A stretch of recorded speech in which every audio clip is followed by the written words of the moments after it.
Hey guys, Brian here with Better Chess Training. And in today's video, we're going to discuss another principle of better chess training, and that is active learning. Now, I've spoken about active learning on this channel in several other videos, but in today's video, I'm going to just go a little deeper and also give you some practical ways that you can apply this to your chess training. Okay, what is active learning? Well, basically, it's the participation in the activity of learning, as opposed to passive learning, where you're just receiving the learning. Okay, so this means you're generating answers to questions, asking questions when you don't understand something, solving problems. I'm not just talking about chess problems, but trying to figure out things with your learning. Involves creating things, summarizing, putting in your own words, as well as reflecting, looking at what you've learned and applying it to your situation. Well, there are three main reasons why you want to try to apply active learning to your training. And the first is avoiding the illusion of fluency. What is the illusion of fluency? Well, just to use an analogy, if you start to learn a foreign language and you're watching, say, something in that foreign language and you start to understand it, that you may have the um, exaggerated sense of your own skill in that language. But then if you try to speak it to a native speaker, you'll soon find out that your fluency is not as good as you thought it was. Similarly, in chess, if you're watching a chess video, you may start to uh, see patterns in the way the master or grandmaster is talking about certain chess strategies. You may start to think, well, I really understand this. I must really know it. But then you find that you're not able to necessarily apply that in your chess games. Well, active learning will help you to understand when you do and don't understand these things. And that's the second point, is that it helps you find your area of weakness. If you're actively learning, if you're trying to guess the move and you're seeing which moves you're not understanding, or you're actively trying to ask yourself, do I get it? And the answer is no, then you could seek out those areas, fill in holes. And finally, is a phenomenon called the testing effect. And the general idea there is that if you test yourself first on material, let's say you try to solve a chess problem, and that's why tactical training is so effective in improving play, I think, to one extent, is that if you try to solve the problem first and then um, look at the answer later, then in future instances of this, you will actually be more successful. At least that is what has been found in some academic research. So avoid the illusion of fluency, find your areas of weakness, and utilizing the testing effect in training. Okay, well, I have a few areas here where you can apply this in your training. And the first is reading chess books.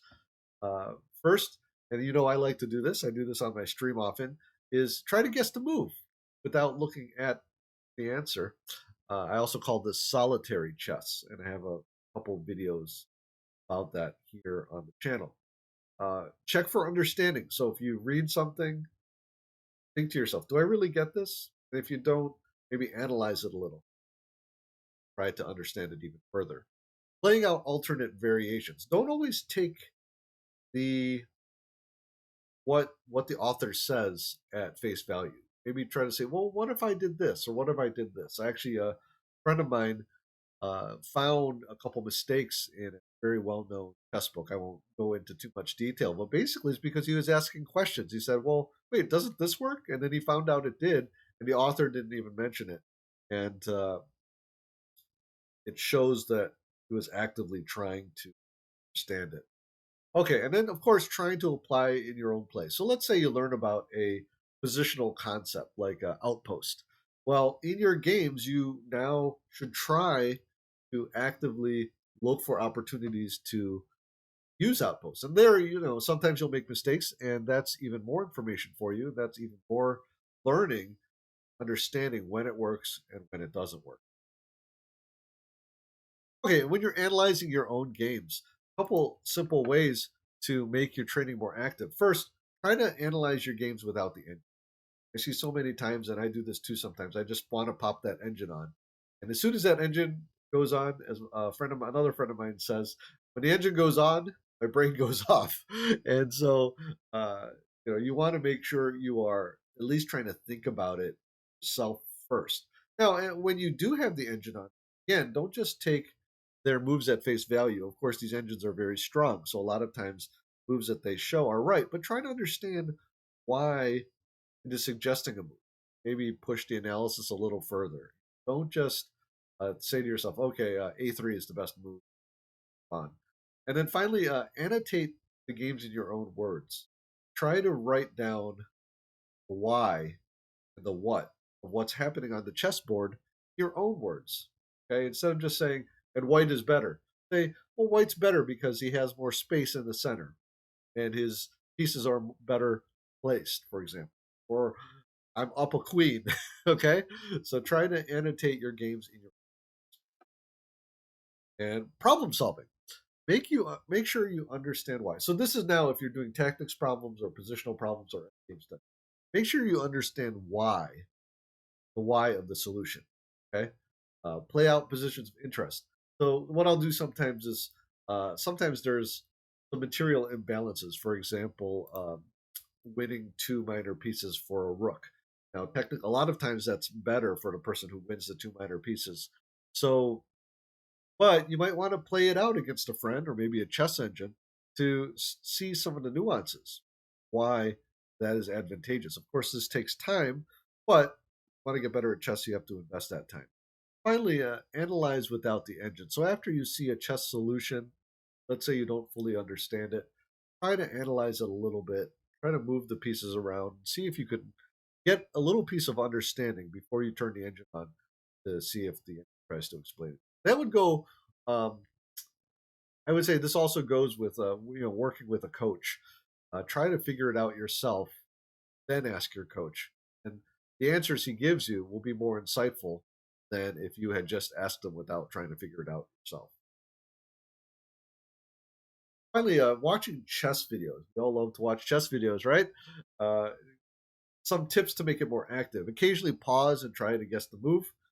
You hear something you don't fully understand, set it up on a separate board. Again, this takes time, but this is time well invested in your chess learning. Finally, if it's like a live stream, you're watching some commentary, participate in the chat.